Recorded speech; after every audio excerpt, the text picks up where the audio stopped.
Sin el gobierno, ¿quién va a proteger a los trabajadores?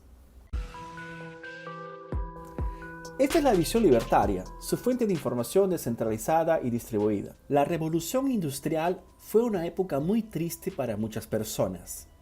Empresarios malvados que explotaban a los hombres, mujeres y hasta niños en jornadas laborales de hasta 16 horas de duración. Las condiciones laborales eran horribles y los salarios una miseria. Pero lo que muchos deberían preguntarse es lo siguiente: ¿por qué estos niños y sus padres aceptaban estas condiciones laborales si no eran obligados para hacerlo? La respuesta es obvia. La alternativa para esto era quedarse en el campo, trabajando para los nobles ingleses bajo condiciones laborales mucho peores. Ellos elegían libremente trabajar aquellas 16 horas por día en una fábrica porque era mucho mejor que la alternativa que tenían en el campo. Y esto quedó muy claro al ver las miles y miles de personas que emigraron de la miseria del campo a una situación un poco mejor en las ciudades.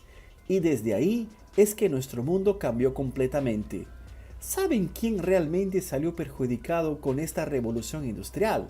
La aristocracia, porque las fábricas dieron una opción para el pueblo que era maltratado en las haciendas y tierras de los nobles sin tener hasta este entonces cualquier otra alternativa de vida. ¿No fue por acaso que muchas familias nobles ingleses con siglos de tradición fueron a la bancarrota en esta época?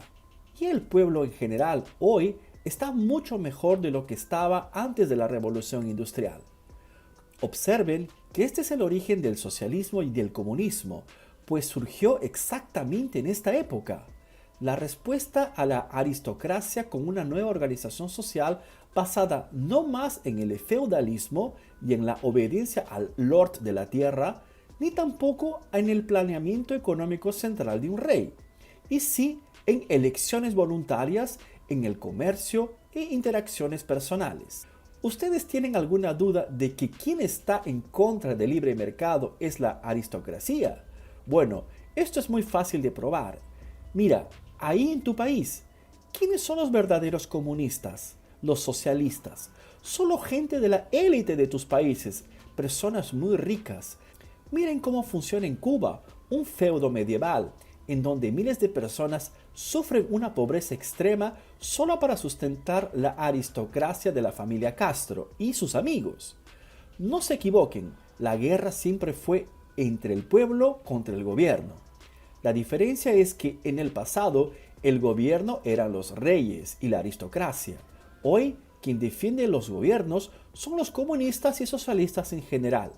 El libre mercado es la mejor arma que un pueblo tiene contra el gobierno, sea este gobierno formado por un grupo de monarcas sádicos o un gobierno formado por socialistas y comunistas perversos. Aunque los trabajadores hayan mejorado notablemente su calidad de vida, saliendo del campo para ir a trabajar en las industrias de la ciudad, las condiciones todavía eran muy precarias en la época de la revolución industrial.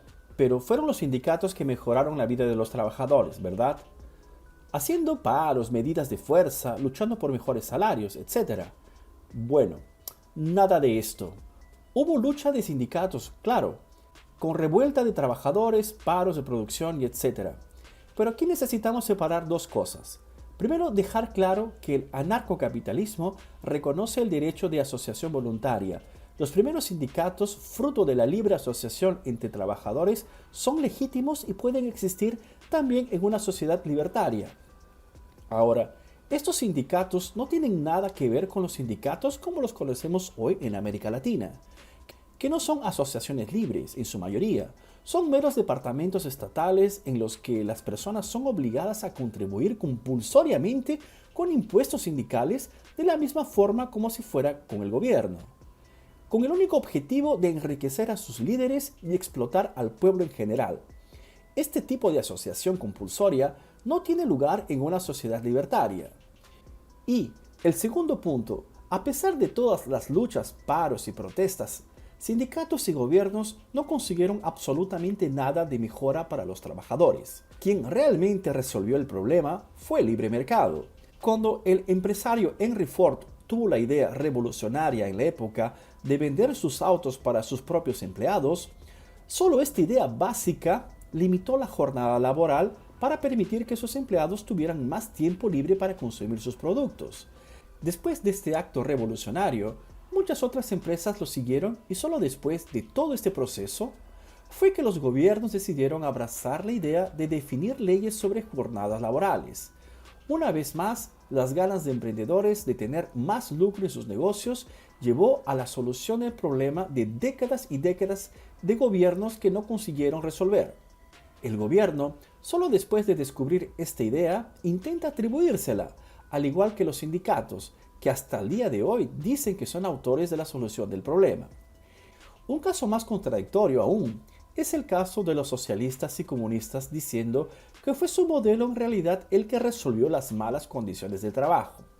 Recordemos, las jornadas laborales de la Unión Soviética eran mucho más brutales y largas que las del mundo occidental. Muerte de trabajadores era algo muy común allá. En Latinoamérica, mismo en estos días, tenemos algunos ejemplos de esquizofrenia bipolar social parecido con esto. En Brasil, por ejemplo, abundan trabajadores que apoyan un absurdo llamado CLT, una copia prácticamente literal de la Carta de Laboro de Mussolini, creada por el presidente brasileño Getúlio Vargas.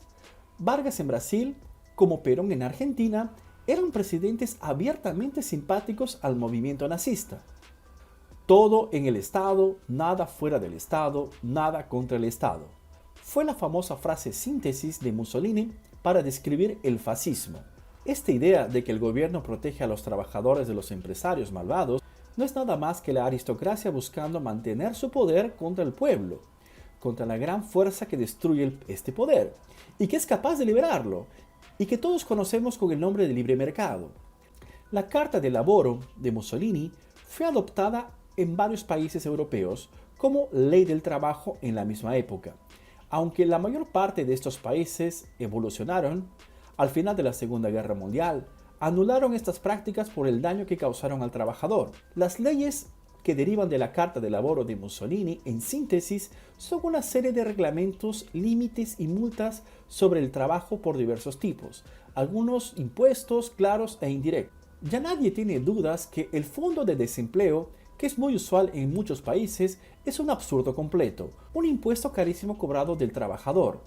Los trabajadores promedios se alegran cuando reciben este dinero al ser despedidos. Pero cualquiera que se tome el trabajo de hacer la cuenta, descubre que si el trabajador hubiera recibido todos los meses este montante descontado para este fondo y lo hubiera invertido en alguna otra cosa, el mismo, el trabajador tendría mucho más dinero que el que recibió al final. El gobierno está solamente devolviendo una pequeña parte de lo que te robó. Esto es un impuesto, pero también, como cualquier reglamentación, mismo cuando la determinación es inocua, es decir, que no representa un costo obvio, siempre dificulta las negociaciones libres. Por ejemplo, el aguinaldo es algo inocuo y no cambia nada. Cuando una empresa te va a contratar, ella va a hacer la cuenta de cuánto te va a tener que pagar por hora de trabajo.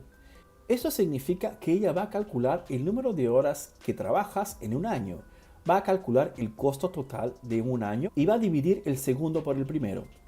El valor que vas a recibir por hora trabajada es todo lo que importa.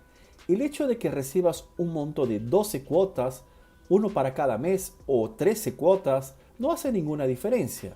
Aguinaldos de Navidad o de fiestas patrias, etc., son la misma cosa, salen del mismo lugar.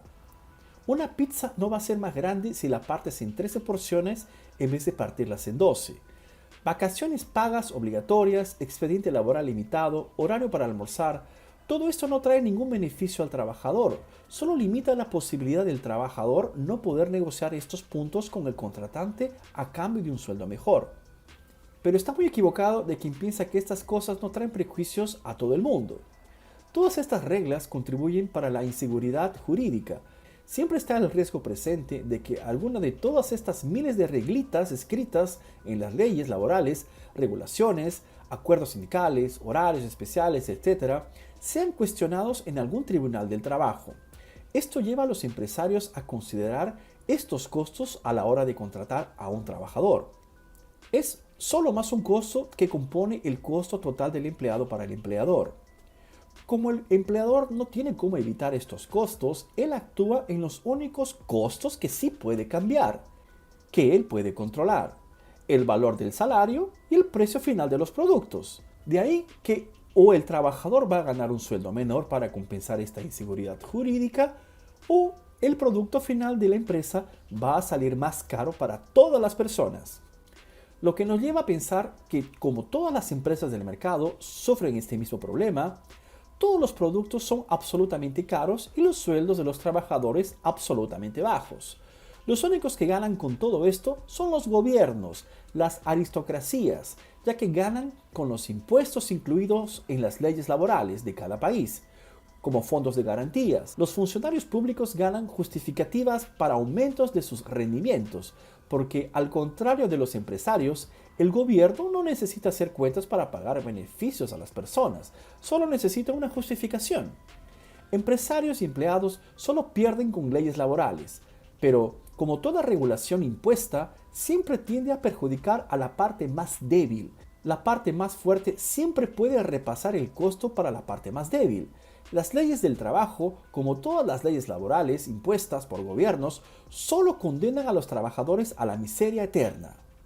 Ahora, si acabamos con todas las leyes laborales, ¿quién nos garantiza que los empresarios van a repasar estos lucros para los trabajadores? Bien, la respuesta es simple: el libre mercado. Nadie espera que empresarios sean buenitos. Estos contratan personas siempre por el menor valor posible. Esta es la lógica, y no está nada mal. La cuestión aquí es que empresarios siempre van a necesitar empleados. Una relación laboral no es caridad, es negocio. Una persona que tiene dinero necesita de tu servicio, que es tu trabajo, y tú estás interesado en vender tus servicios a cambio de dinero. Lo que finalmente determina el salario de una profesión es siempre el mercado. Como todos los empleadores enfrentan un montón de absurdas leyes laborales, el salario acaba equilibrándose en el mercado con valores bajos. Desde el momento que sacamos de la jugada todas las leyes y reglamentaciones, un empresario que necesite contratar a alguien va a poder ofrecer un poco más para conseguir quedarse con los mejores trabajadores de cada profesión. Cuando una empresa haga esto, el resto de las empresas o suben también los salarios o, inevitablemente, van a perder a los mejores profesionales para la competencia. Vean que un libre mercado desregulado retira la presión del eslabón más débil de la negociación y eleva naturalmente los valores de los salarios a niveles más altos. En esta situación, tanto empleados como empleadores aumentan sus beneficios. Un error común que las personas cometen es pensar que la relación de un empleado con un empleador es solo una parte del sistema. Es siempre importante tener en cuenta al mercado como un todo. Miles de trabajadores prestando servicios para miles de empresarios. Y profesionales poco especializados, empleados de limpieza, recolectores de basura, cuidadores, etc. Y accidentes de trabajo, etc. Bien, estos serán asuntos muy importantes que no serán tratados en el video de hoy, pues si no extenderemos mucho. Pero vamos a hacer un video específico sobre estos temas y dejar en el link de la descripción cuando esté listo. Ahora, solo les digo que el salario mínimo sigue siendo una regulación impuesta y como tal perjudica a la parte más débil de la negociación siempre. Entonces, ¿quiere decir que no existen empresarios desleales que explotan a los empleados? Claro que no, ciertamente existen y existe quiebra de contratos, empresarios que prometen una cosa y no cumplen, contratos desequilibrados y todo esto será motivo de acciones judiciales en tribunales privados. Pero la fuerza de los empleados contra los empleadores es principalmente el mercado. Es poder ofrecer su trabajo para otros, es divulgar las informaciones sobre las condiciones de trabajo de la empresa que maltrata. La era de la información barata y accesible ya empezó, y en ella grandes organizaciones jerárquicas son imposibles. Ninguna gran compañía, ningún gobierno conseguirá mantenerse económicamente viable. La fuerza del empleado es el libre mercado de su servicio, de su trabajo. Invierte en libertad. Busca siempre atender bien a tus clientes y empleadores. Y busca siempre agregar valor a lo que haces. El retorno es inevitable. Gracias por su audiencia. Este artículo fue escrito por Peter Turguniev, traducido por Pirata Libertario, revisado y narrado por Fernando Medina. Si te gustó este video, dale un me gusta y compártelo en tus redes sociales. Suscríbete a nuestro canal y clic en la campana para recibir más videos. Hasta la próxima.